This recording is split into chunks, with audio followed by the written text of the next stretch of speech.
राष्ट्रपति श्रीमती द्रौपदी मुर्मू जी।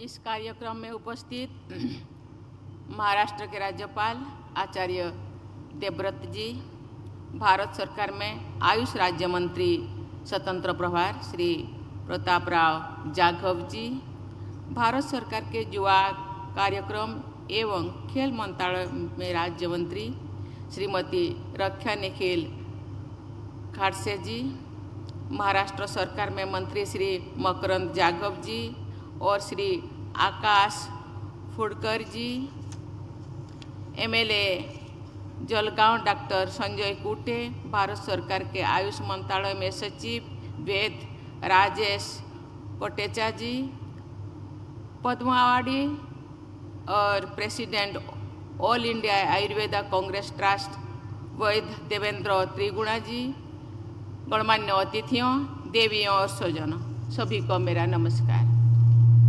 संत गजानन महाराज जी की पवित्र धरती रेगांव में आप सबके बीच उपस्थित होकर मुझे हार्दिक प्रसन्नता हो रही है।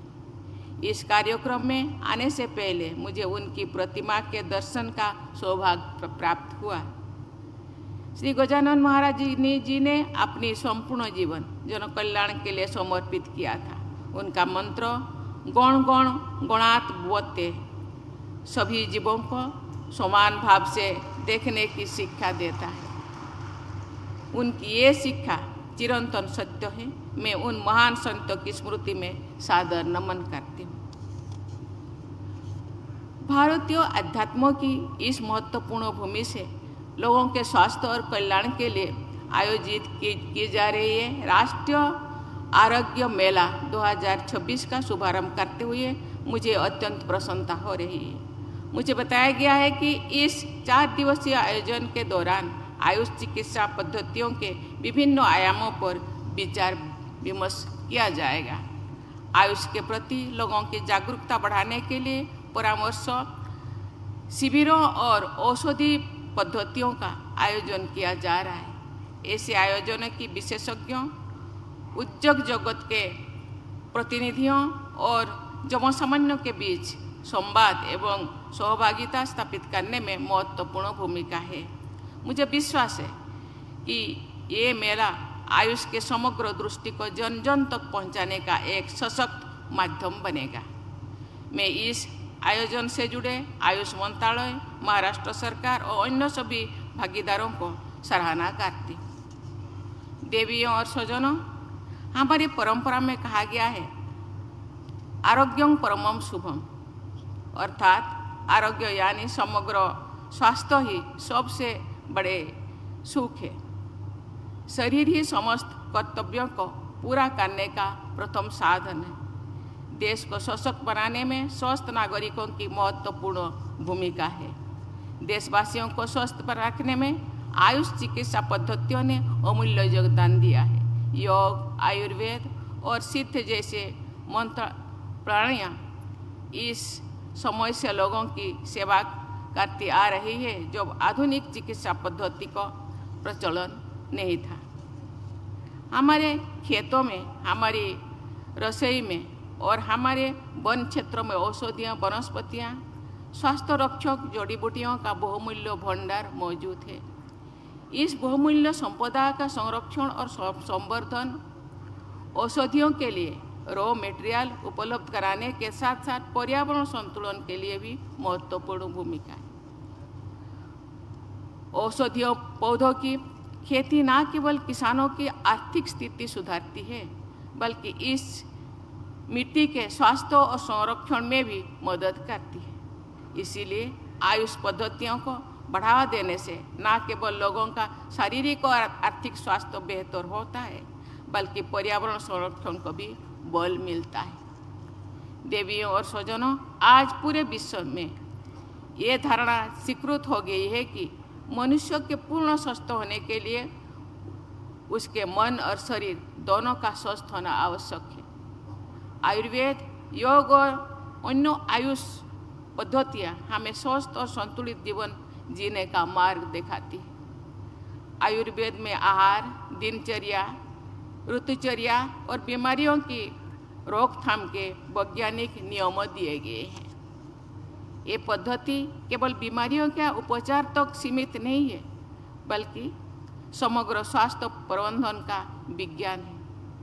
योग में शरीर और मन को स्वस्थ रखने के लिए आसन, प्राणायाम और ध्यान पर बल दिया जा रहा है। प्राकृतिक चिकित्सा प्रकृति में उपलब्ध तत्व से उपचार करने और स्वस्थ रखने का उपाय बताती है। सिद्ध प्रणाली समग्र दृष्टिकोण के साथ स्वास्थ्य की देखभाल की प्रणाली प्रदान करती है। सेवारिकपा हिमालय के क्षेत्र की लोकप्रिय पारंपरिक चिकित्सा पद्धति है। यूनानी और होम्योपैथी चिकित्सा पद्धतियों का उद्गम यद्यपि भारत में नहीं हुआ, लेकिन ये आज आयुष चिकित्सा प्रणाली के अभिन्न अंग के रूप में देशवासियों को स्वस्थ रखने में महत्वपूर्ण भूमिका निभा रहे हैं। यूनानी का प्रयोग उसके उद्गम के देशों में नहीं के बराबर रह गया है, जबकि भारत में ये व्यापक स्तर पर उपयोग हो रहा है। ये सर्वमान्य तथ्य है कि prevention is better than cure की नीति सबसे प्रभावी नीति होती है। बीमारी से बचाव न केवल व्यक्ति के लिए लाभदायक होता है, बल्कि देश की स्वास्थ्य सेवा व्यवस्था पर बोझ भी कम करता है।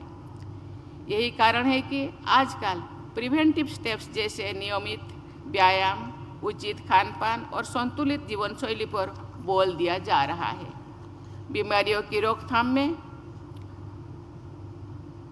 समेकित चिकित्सा पद्धति का महत्व आज पूरा विश्व समझ रहा है। तनाव मुक्त और स्वस्थ जीवन शैली के लिए विश्व भर में लोग योग का अपना रहे हैं। आयुर्वेदिक उपचार और दवाओं का लाभ दुनिया भर में लोग उठा रहे हैं। आयुष चिकित्सा पद्धतियों के संचित ज्ञान की विरासत के बल पर विश्व को एक स्वस्थ भविष्य देने के उद्देश्य से भारत सरकार ने पिछले एक दशक में अनेक कदम उठाए हैं। सभी नई एम्स में आयुष विभाग की स्थापना की गई है। आयुष प्रोफेशनल की उपलब्धता बढ़ाने के लिए आयुष शिक्षण और प्रशिक्षण में अनेक सुधार किए गए हैं।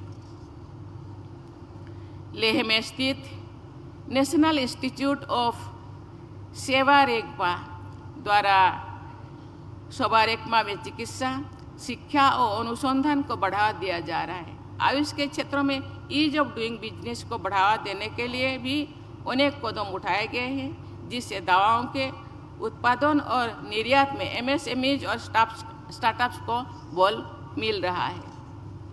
इस वर्ष के केंद्रीय बजट में आयुष क्षेत्र को और अधिक सशक्त बनाने के लिए 3 नई अखिल भारतीय आयुर्वेद संस्थान की स्थापना, आयुष फार्मियों और औषधि परीक्षण प्रयोगशालाओं का उन्नयन तथा जामनगर स्थित WHO वैश्विक पारंपरिक चिकित्सा केंद्रों का उन्नयन जैसे महत्वपूर्ण कदम उठाए गए हैं। स्वास्थ्य आधारित अनुसंधान, औषधियों के मानकीकरण और गुणवत्ता नियंत्रण जैसे कदमों से आयुष पद्धतियों की मान्यता एवं स्वीकार्यता और बढ़ेगी। मुझे प्रसन्नता है कि आयुष मंत्रालय इस दिशा में निरंतर प्रयासरत है। अंतर्राष्ट्रीय मानकों के अनुरूप अनुसंधान और दवाओं के विकास के लिए सामान्य दिशा निर्देश बनाए गए हैं। आयुर्वेद, योग और अन्य आयुष पद्धतियों को आधुनिक स्वास्थ्य चिकित्साओं के लिए भरोसेमंद वैज्ञानिक समाधान के रूप में स्थापित करने के अनेक विज्ञान सम्मत प्रयोग हो रहा है। आधुनिक वैज्ञानिक हस्तक्षेप, नवाचारों और वैश्विक सहयोग के माध्यम से आयुष को और अधिक सरल, सुलभ एवं लोकप्रिय बनाकर हम इस समकालीन स्वास्थ्य प्रणाली को अभिन्न अंग बनाने में सफल हो सकते हैं। भाई और बहनों, आज मंत्री महोदय ने मैं आयुष को बहुत प्रोत्साहित करती हूँ। यह चीज़ हम लोगों के सामने रखे। मैं केवल प्रोत्साहित नहीं करती, मैं आयुर्वेद से जीती हूँ। मैं आयुर्वेद पद्धति से ही पैदा हुई हूँ, बड़ी हुई हूँ, आज भी उससे ही जीती हूँ। मैं जहाँ जन्म हुई, जहाँ बड़ी पली बड़ी, प्रकृति के गद में। हम प्रकृति के कहा जाता है, ये जो खाद्य वस्त्र वासगृह के साथ साथ ये जो भी शरीर का जरूरत है प्रकृति से ही मिलता था। आज वो समय नहीं है।